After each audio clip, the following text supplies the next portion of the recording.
আজি মই বহুত খৰখেদাকৈ কামবোৰ কৰিব লগা হৈছে, যেনে মুখ ধোৱা, গা ধোৱা, মানে এটা বিশেষ কামত আজি তিনিচুকীয়ালৈ যাম। ৰ'দত মই বাইকখন উলিয়াই ল'লোঁ। আমিতো সদায় চাফা হৈ থাকোঁ, আজি বোলো বাইকখনো চাফা কৰোঁ। আমাৰ ঘৰৰ পৰা তিনিচুকীয়া ভালেমানখিনিয়ে দূৰ হয়, আৰু ৰাস্তাটো যিহে অৱস্থা, ফ্ৰী পাউডাৰ খাই খাই যাব লাগিব।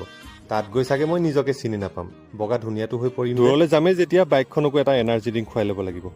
যদি আধা ৰাস্তাতে যদি নেযাওঁ বুলি কৈ যদি ৰখি দিয়ে, চেচে আৰু বজাৰ। যিমানে খৰখেদা কৰিছোঁ সিমানেই দেৰি হৈছে, আৰু মায়ে পাকঘৰৰ পৰা জল্দি যা বুলি চিঞৰি আছে।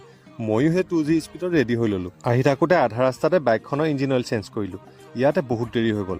ক'তো আৰু ৰখাৰখি চিষ্টেম নাই বুলি নিজকে কথা মই তিনিচুকীয়া পালোহি, কিন্তু মোৰ কামটো নহ'ল।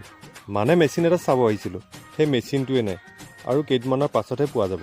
কামটোতো নহ'লে ফাষ্টফুড এখনতে কিবা এটা খাবলৈ বুলি। আৰু এইফালে দোকানীজনে ধুনীয়াকৈ সজাই দিয়া ৰাইচখিনি হাতত তুলি ল'লোঁ। খাবলৈ কিন্তু সঁচাকৈ ভাল। ৰেষ্টুৰেণ্টবোৰতো ইমান ধুনীয়া সোৱাদ নাপায়। মুখৰ আগত চিকেন পকৰাখিনি দেখি কেনেকৈ ৰখি থাকিব পাৰি, তাৰো কেইপিচমান খাই ল'লোঁ। Bye bye.